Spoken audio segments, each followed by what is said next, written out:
Muito bem, pessoal, a partir deste vídeo vamos estudar a lei orgânica aqui do município de Porto Alegre. A lei orgânica, que é a lei que traz as principais regras de organização dos poderes do município, o executivo, que é a Prefeitura de Porto Alegre, e o legislativo, que é a Câmara Municipal. É isso que é a lei orgânica. Cada município tem a sua lei orgânica e vamos então ver as regras aqui que nós precisamos saber para a prova do nosso concurso para o município de Porto Alegre. A lei orgânica começa com um preâmbulo, eu até deixei ele no material para que vocês possam ler, mas não tem nada de muito relevante a ser cobrado em prova. Simplesmente diz que o povo do município de Porto Alegre, por seus representantes, pelos vereadores, editou esta lei orgânica. Então nada muito relevante aqui para fins de prova. Vamos direto então ao que interessa. Título 1. Organização do município. Vamos conhecer as principais regras de organização do executivo, que é a prefeitura, e do legislativo, que é a Câmara de Vereadores. Começa o artigo 1º da lei orgânica apresentando, então, o município de Porto Alegre. Primeira regra, o município de Porto Alegre é uma pessoa jurídica de direito público interno. Todos os municípios do Brasil são, mas na hora da prova, a banca pode fazer uma pegadinha, tentando te enganar, dizendo que o município é uma pessoa de direito privado, e aí estaria errado. Pessoa de direito privado são empresas públicas, sociedades de economia mista. O município é pessoa de direito público. Outra pegadinha seria dizer que era direito público externo. Direito público externo é de fora do Brasil, como uma organização internacional, por exemplo, né? A ONU é uma pessoa de direito público externo. Mas aqui, o município é uma pessoa de direito público interno. Então, na hora da prova, se trocar em público por privado ou interno por externo, está errado, porque a gente sabe que o município de Porto Alegre é uma pessoa jurídica de direito público interno, que, como a gente sabe, faz parte do Brasil e faz parte do Rio Grande do Sul. Tem a sua autonomia política, administrativa e financeira e é regido por esta lei e pelas demais leis que adotar. Então é isso, essa a breve apresentação aqui do município de Porto Alegre. Todo o poder aqui do município vem do povo, emana do povo porto-alegrense, que o exerce por representantes eleitos ou diretamente. O povo de Porto Alegre vai às urnas de 4 em 4 anos e elege os seus representantes, vereadores, prefeito e vice-prefeito. Além dos representantes, tem mecanismos do povo exercer diretamente esse poder, que a gente vai ver a iniciativa popular, plebiscito e referendo. Bom, o artigo 2º apresenta os poderes do município, que eu já falei que são esses dois, o legislativo e o executivo. E aqui vocês devem ter atenção, porque a banca pode fazer uma pegadinha, que ela já fez em outros concursos e pode fazer de novo aqui em Porto Alegre, que é misturar esses dois poderes do município com os 3 poderes da União e do Estado. É que lá na Constituição Federal, quando a gente estuda a Constituição Federal ou a Constituição Estadual aqui do Rio Grande do Sul, nós vamos encontrar 3 poderes: legislativo, executivo e judiciário. Municípios não possuem poder judiciário. Então essa é uma diferença entre o município e o Estado e a União. E na hora da prova, a banca pode tentar te enganar, dizendo: são poderes do município independentes e harmônicos, o legislativo, o executivo e o judiciário.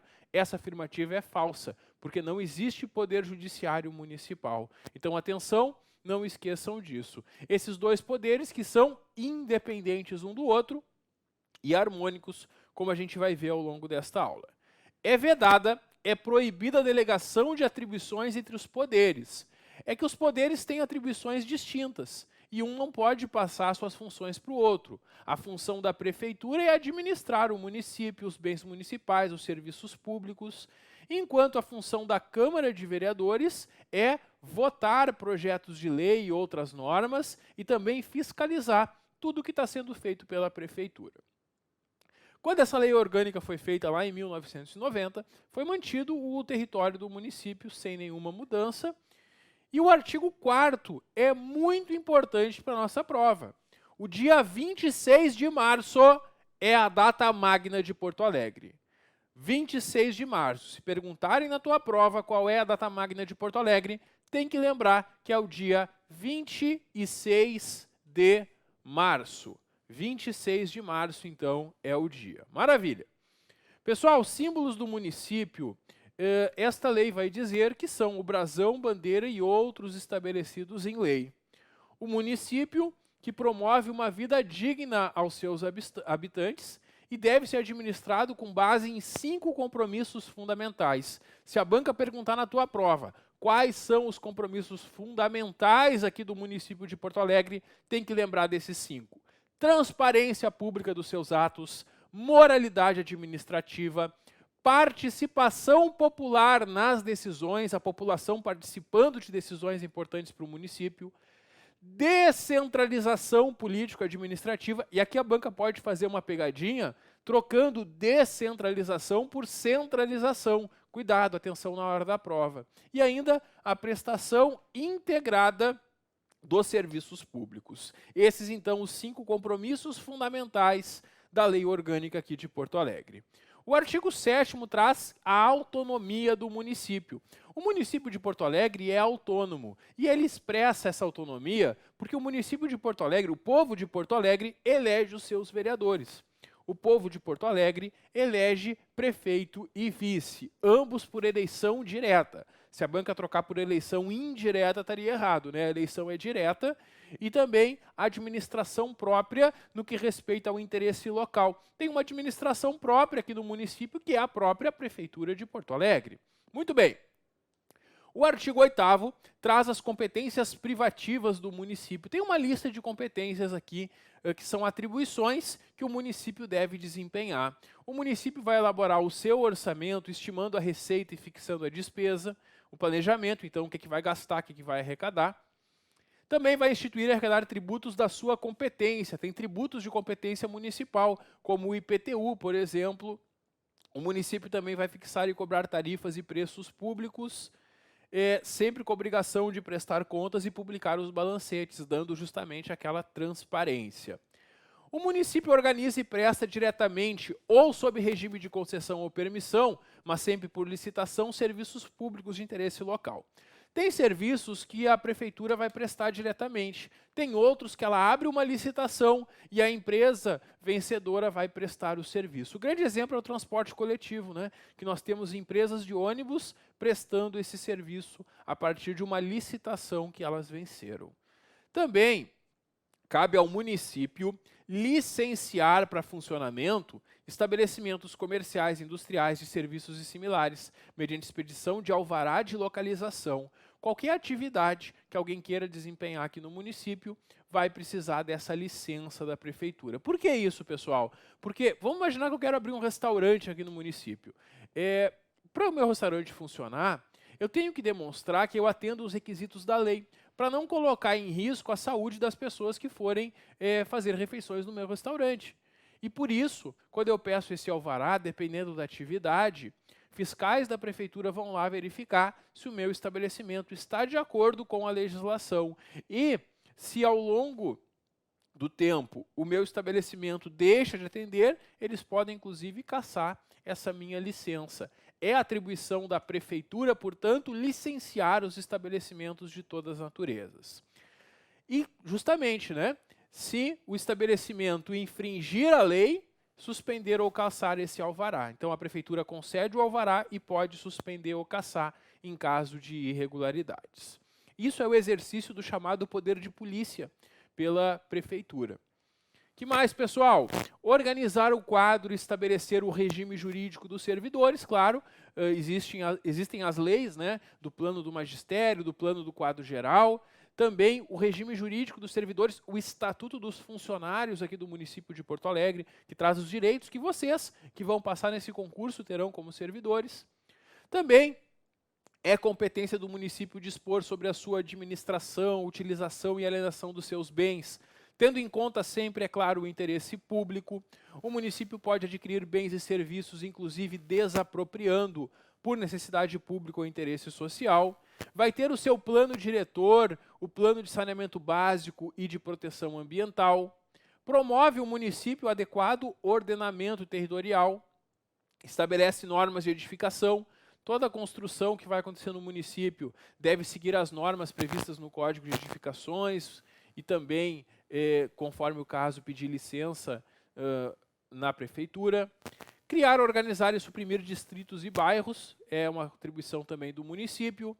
Participar de entidade que congregue outros municípios integrados à região, né, como essas entidades aí que abrangem os municípios aqui da região metropolitana.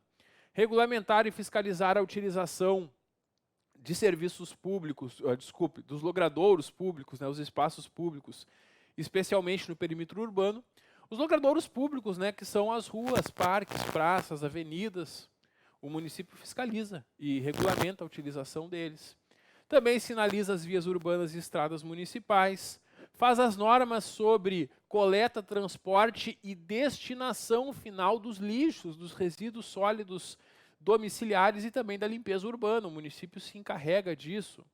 Também dispõe as regras sobre serviço funerário e cemitérios, e aí o município administra os cemitérios públicos e fiscaliza os cemitérios privados. Também vai regulamentar, autorizar e fiscalizar a publicidade, colocação de cartazes, anúncios e tudo mais. Impor penalidades por quem infringe as suas leis e regulamentos. Dispor sobre depósito e venda de mercadorias apreendidas, e isso vai estar lá no Código de Posturas do município. E também o município estabelece servidões administrativas para a realização dos seus serviços. Bom, nós temos ainda mais algumas competências do município no artigo 9º. O município vai se organizar administrativamente, prover tudo que concerne o interesse local, é isso que o município faz, ele cuida do interesse local, estabelecendo leis, decretos e atos para esses assuntos de interesse local, administrando seus bens, desapropriando, constituindo a guarda municipal, também constituindo serviços auxiliares de combate ao fogo, prevenção de incêndios e a defesa civil, que é muito importante em caso de tragédias, desastres, né? Implantar, regulamentar, administrar e gerenciar equipamentos públicos de abastecimento alimentar, cuidar da defesa da flora, fauna, controle da poluição ambiental, e isso é uma atividade mais ligada lá à área ambiental do município, né, a Secretaria do Meio Ambiente.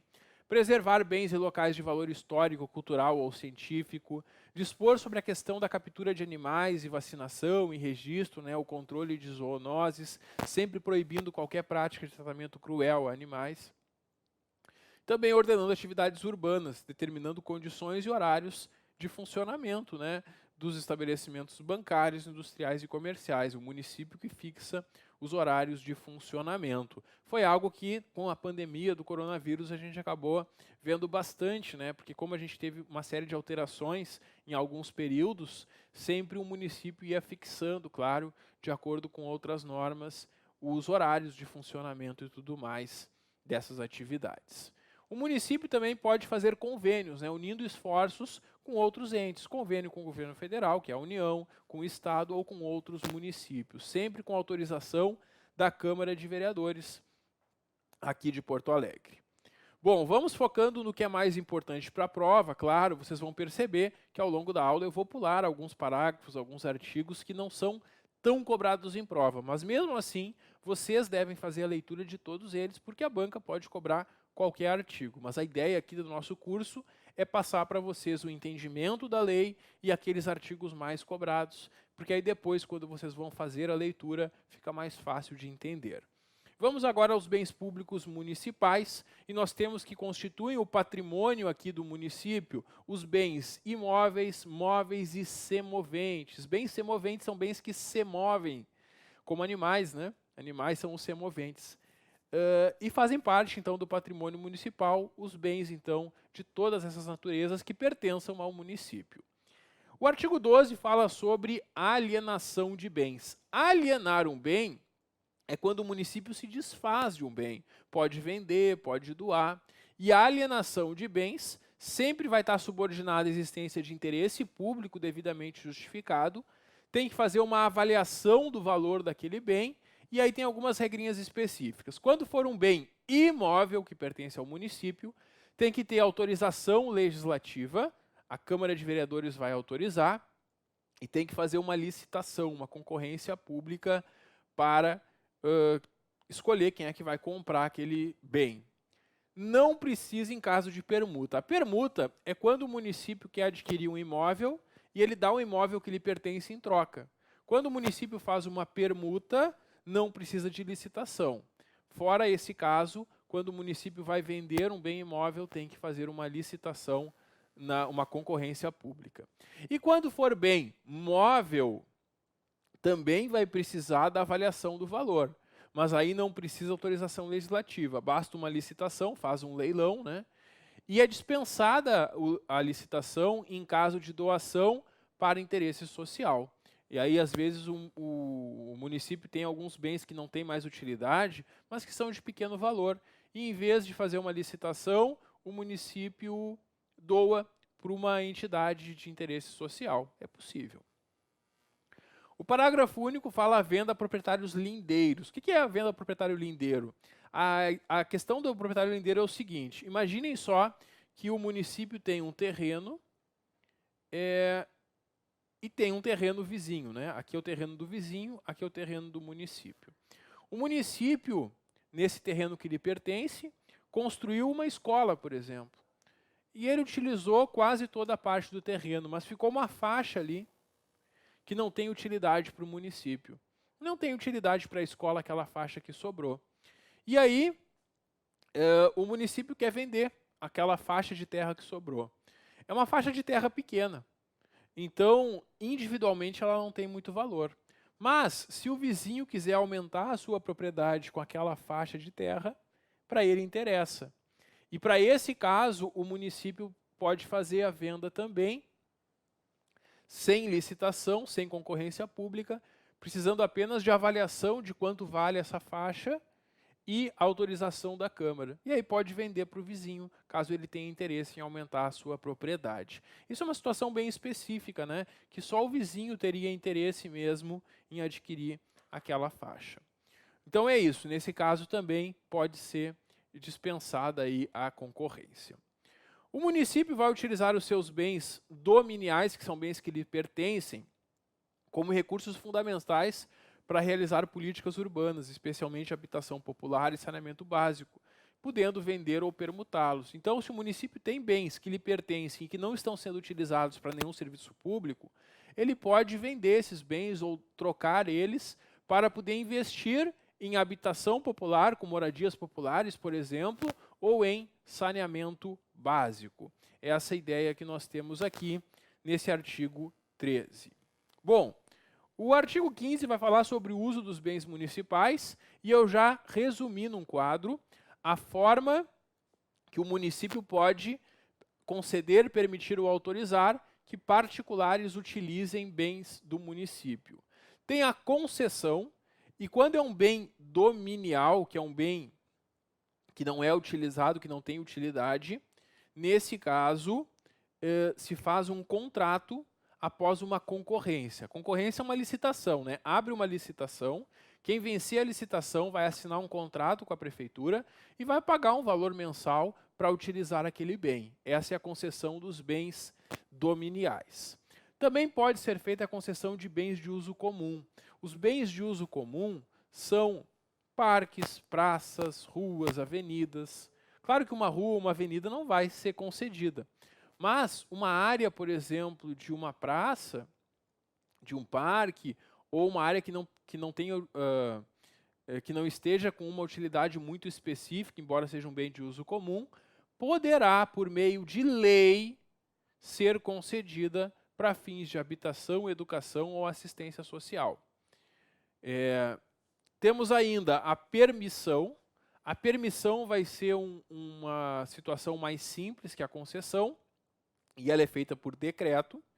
E tem a autorização. A autorização é um uso pequeno, por no máximo 90 dias, também feita por decreto. Então é isso que nós temos aqui nas regras do artigo 15 sobre concessão, permissão e autorização. E para fins de prova, a gente sempre vai lembrar, a concessão é por contrato, permissão e autorização são por decreto, e a autorização, lembrem que é por no máximo 90 dias. Esses detalhezinhos aqui podem ser perguntados na nossa prova.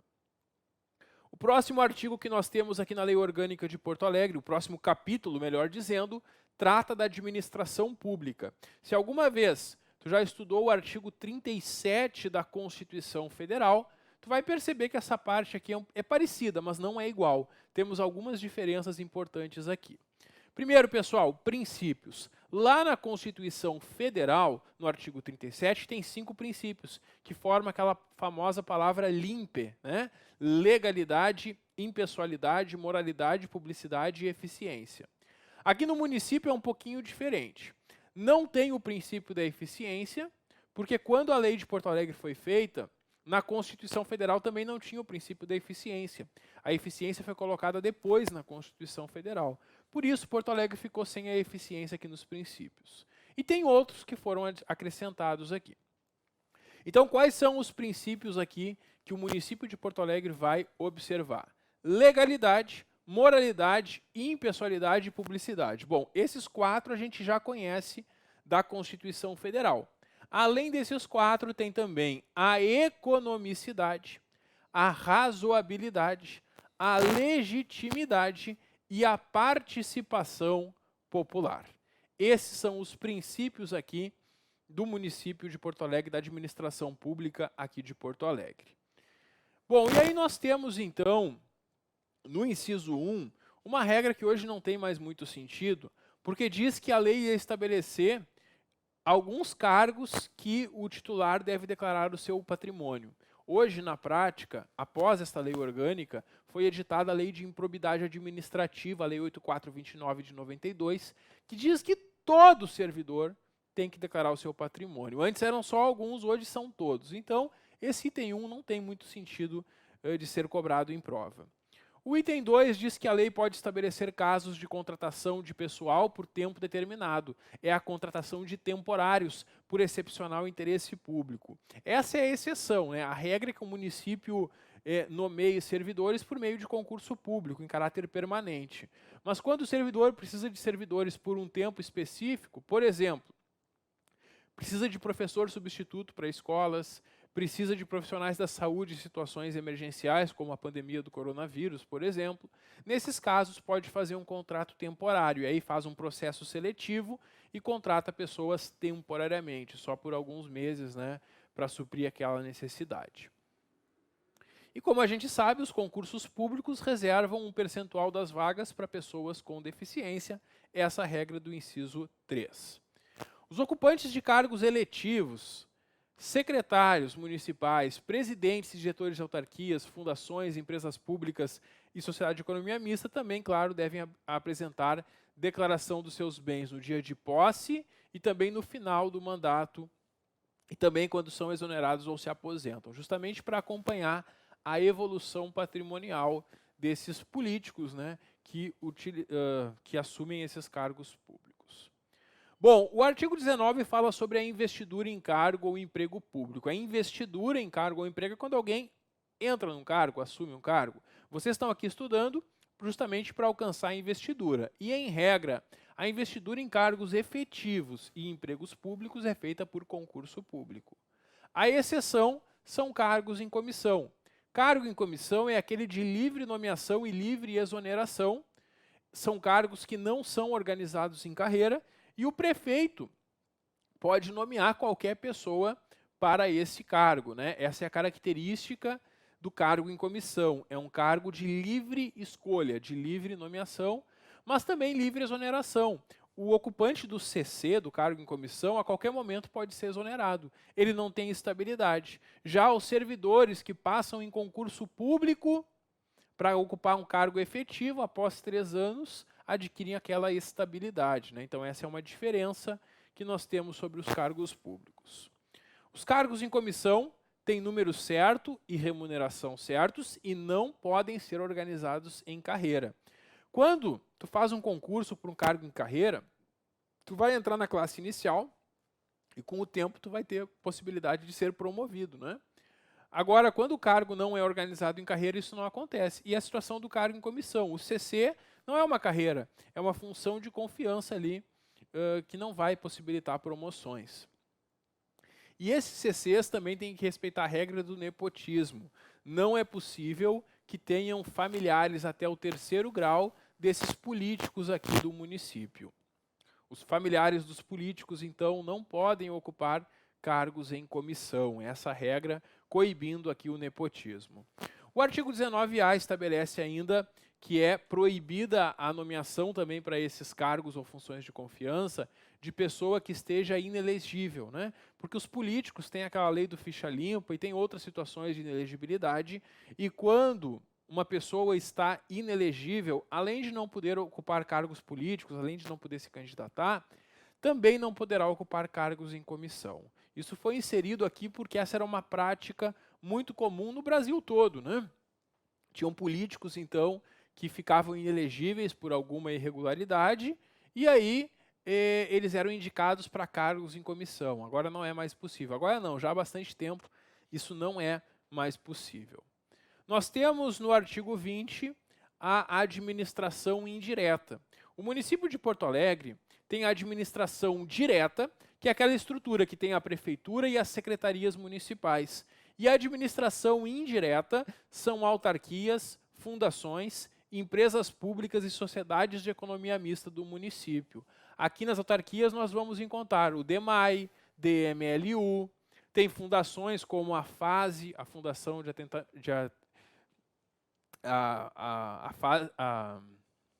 a Fundação de Porto Alegre que cuida, né, não é a FASE, né, é a Fundação aqui de Porto Alegre que cuida do serviço social, né. Nós temos então a Fundação Municipal de Porto Alegre de Assistência Social. Nós temos empresas públicas e sociedades de economia mista também, como a Procempa, a Carris e tudo mais, né. Nós temos então essa administração indireta aqui do município, né. Bom, então é isso que nós temos, e muitas vezes os concursos públicos, né, que o município faz são para a administração direta, e às vezes o edital já diz que é para administração indireta. Já diz que quem for aprovado vai lá para a Fundação de Assistência Social, ou vai para DMLU, para o DEMAI, ou tem os concursos também das empresas, né? As empresas públicas e sociedades de economia mista, como a Carris, a própria Procempa, né, fazem o seu próprio concurso, né? Então é isso que nós temos aí. Na estrutura do município nós temos a administração direta e essas entidades aqui da administração indireta.